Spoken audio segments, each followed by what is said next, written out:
10 minutes. Le podcast des Français dans le monde. Françaisdanslemonde.fr. Bienvenue sur la radio des Français dans le monde et bienvenue au Canada avec mon invité, une jeune expatriée depuis 2017 installée en famille du côté de l'Ontario. On va à Hamilton. Emma, bonjour. Bonjour Gauthier. Tu as un beau micro parce que tu es une podcasteuse, donc les podcasteurs que j'ai en interview ont du bon matériel et ça fait plaisir. Tu as un nouveau métier depuis que tu es expat. Tout a changé dans ta vie professionnelle? Exactement, tout a changé. Par le passé, j'étais RH, donc spécialiste de ressources humaines et puis après contrôleur de gestion. Et maintenant, je suis auteure spécialiste sur le Canada, auteure, podcasteuse et également j'ai un site internet qui s'intitule Bienvenue au Canada. Alors on va y arriver. Juste avant, on rembobine un peu. On revient à Nice, d'où tu es originaire. Nous sommes dans les Alpes-Maritimes. À 18 ans, tu pars après le bac à Paris. Tu vas faire une école de prépa, maîtrise de philo. Et ensuite, tu te fais un 3e cycle dans les RH, métier que tu vas pratiquer pendant 10 ans. D'ailleurs, il y a déjà une liaison avec l'international puisque dans ton travail de RH, tu accompagnes des personnes qui sont en mobilité. Et donc, tu les envoies aux 4 coins du monde. Ça te donne déjà peut-être une petite idée? Oui, tout à fait, Gauthier. Dans mon métier de RH, j'ai eu l'occasion de professer plusieurs métiers, donc celui de recrutement, de formateur ou également de rémunération. Mais j'ai passé un petit peu de temps à faire de la mobilité internationale et j'ai eu l'occasion d'envoyer différents salariés à travers le monde, principalement aux États-Unis, mais également aussi en Asie ou dans d'autres pays d'Europe. Mais c'est vrai que ça m'a donné envie à moi aussi de pouvoir partir un jour aux États-Unis, au Canada ou ailleurs. Il s'est avéré que pour nous, ce fut le Canada. Alors, quelques années plus tard, tu te retrouves en contrôle de gestion, mais toujours avec une logique expat, puisque tu suis des commerciaux qui sont eux-mêmes expatriés, et donc toujours tu es un peu baigné là-dedans, jusqu'à ce que ton mari se voit proposer de partir. Il y avait une alternative entre Chicago aux USA et Hamilton en Ontario. Résultat, c'est le Canada qui va gagner. Vous vous souvenez de cette période de discussion pour faire le choix de votre destination? Et vous avez fait une colonne avec les plus et les moins? Alors oui, je m'en souviens très très bien. Et pour te répondre, non, on n'a pas fait de colonne avec les plus et les moins parce que la solution d'Hamilton en Ontario s'est imposée à nous très très vite pour plusieurs raisons qui étaient relativement simples. En fait, c'est que au Canada, le pays est bilingue, donc à la fois francophone et anglophone, ce qui veut dire que pour toutes les démarches que l'on a à faire, notamment au niveau fédéral, mais aussi au niveau provincial, on peut demander des services en français, ce qui est vraiment pratique quand on arrive dans un nouveau pays. D'autre part, en fait, au Canada, et contrairement aux États-Unis, on bénéficie d'une sécurité sociale qui est fortement appréciable.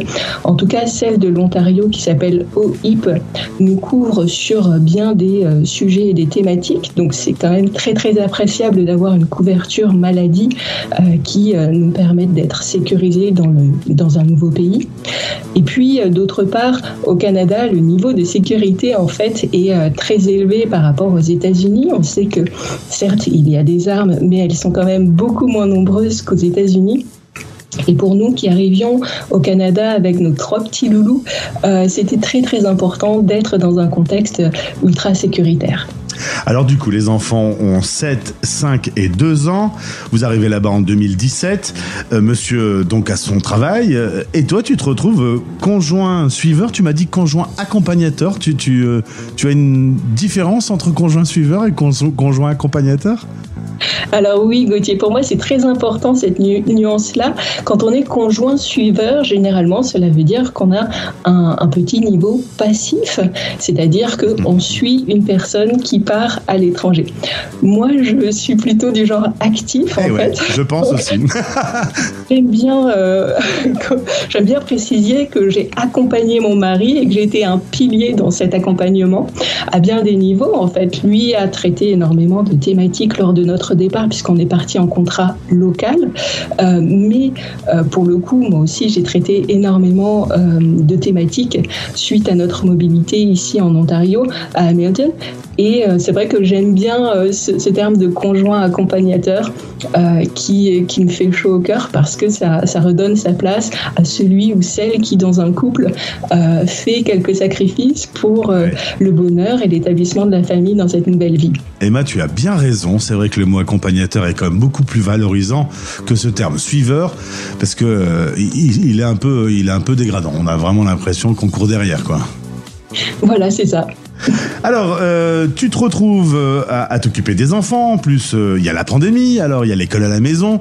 Ça te prend énormément de temps, mais tu as cette petite idée de développer bienvenueaucanada.ca. J'invite les auditeurs à découvrir le site internet.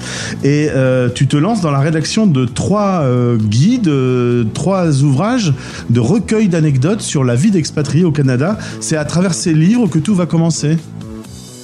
Oui, exactement. En fait, moi, j'ai toujours eu le projet, depuis que j'étais petite, de devenir auteur.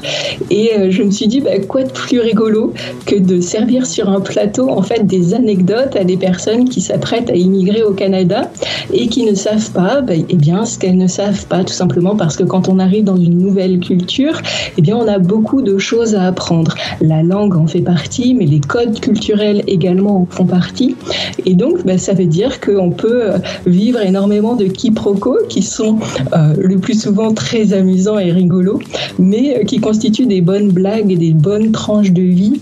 Et moi, je trouve que c'est très très important de partager ces tranches de vie-là pour que les uns et les autres puissent en bénéficier. D'une part, et d'autre part, moi, après ces anecdotes, je donne également des conseils et des informations pour que justement ça fasse le pendant entre, d'un côté, l'expérience, de l'autre, l'apprentissage, et puis après, le retour en fait de mes lecteurs me fait dire que ça marche bien puisqu'ils se sentent épaulés pour sauter le pas et venir au Canada. Est-ce qu'il y a 6 ans, tu aurais bien aimé avoir quelques conseils pratiques comme ceux que tu donnes aujourd'hui pour éviter quelques écueils que vous avez peut-être vécus? Il y a des choses en particulier qui te reviennent? Alors oui, j'aurais vraiment bien aimé être un petit peu plus épaulée qu'on ne l'a été, même si on a bénéficié d'un bon soutien sur place, puisqu'on a rencontré des Français sur place qui nous ont quand même vraiment beaucoup aidés et épaulés. Donc dans ce sens, on a été pris en main. Mais oui, j'aurais bien aimé avoir quelques livres rigolos d'anecdotes pour justement m'expliquer qu'il fallait faire certaines choses et pas d'autres. Alors pour le coup, nous, on a enchaîné vraiment les anecdotes, on en a eu énormément. Des drôles, des moins drôles pour le coup, mais c'était assez comique. Je dois dire qu'on en a lu des vertes et des pas mûres, mais après ça forme le caractère, ça crée plein de souvenirs et puis on apprend à rebondir et c'est extrêmement stimulant comme expérience. Emma, je veux une anecdote pas drôle. J'en veux une. Une anecdote pas drôle. Un truc qui vous a vraiment pris la tête. En fait, nous, notre arrivée s'est mal passée. Ça nous a vraiment gênés. C'est que on avait donc pris un avocat en immigration pour arriver au Canada. Et il nous a donné différentes consignes pour mon mari et moi, puisqu'on arrivait en tant que travailleurs temporaires. Mais pour nos enfants, en fait, il ne nous avait pas dit qu'ils auraient le statut de visiteurs. Et donc, ça veut dire que quand on est visiteur, rattaché à des travailleurs temporaires, il faut demander une AVE, une autorisation de voyage électronique pour prendre l'avion. Or, notre avocat ne nous l'avait pas dit. Donc, on est arrivé à l'aéroport comme des fleurs et puis l'hôtesse d'accueil nous a dit vous pouvez prendre l'avion, mais vos enfants ne peuvent pas prendre l'avion parce qu'ils n'ont pas de... Enfin, on n'a qu'à les laisser dans le hall, ça y est, on les retrouvera à notre retour. Donc en fait, grosse catastrophe parce que à l'aéroport, on a dû sur nos téléphones portables demander une AVE en urgence.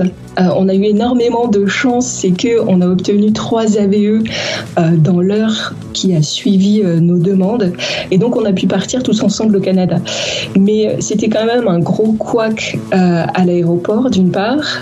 Bien sûr, après au service d'immigration également, il a fallu faire des démarches et expliquer à l'agent en charge de notre dossier que on avait eu ce petit problème-là, etc. Donc après, nos enfants ont pu avoir les bons permis et autorisations de séjour, mais ça a été quand même très compliqué parce qu'on n'avait pas été suffisamment briefé par notre avocat en immigration. Donc ça, c'était un gros couac. Nous, ça a commencé très très fort l'arrivée au Canada. On a eu des problèmes pour prendre l'avion.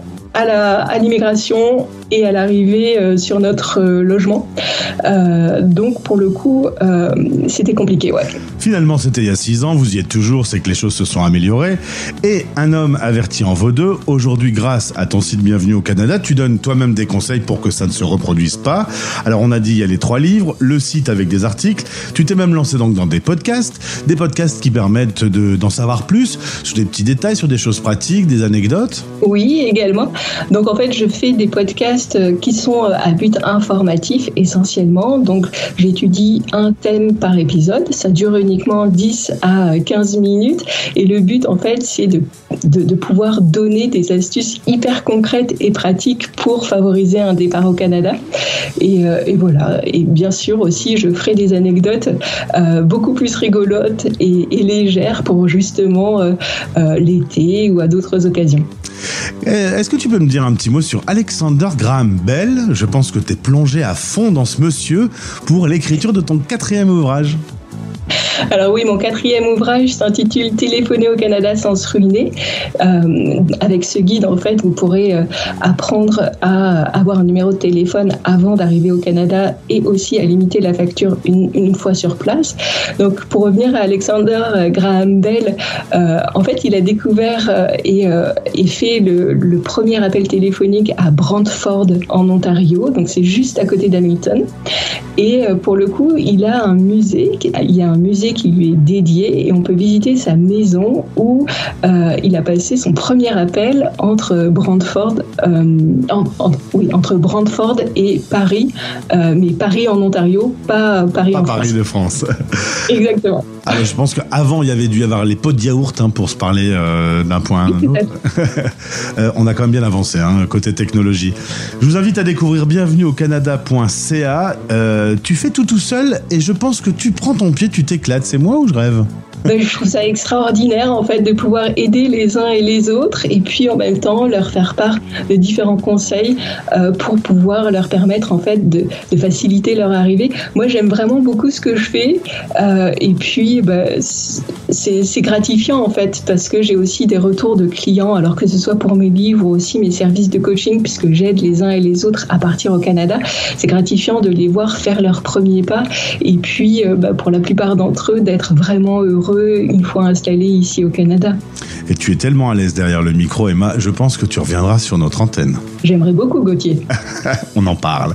Je vous souhaite une belle journée. On a un beau petit décalage horaire. Merci d'avoir répondu à notre interview et je vous invite donc à découvrir bienvenueaucanada.ca. À très vite, Emma. À très vite.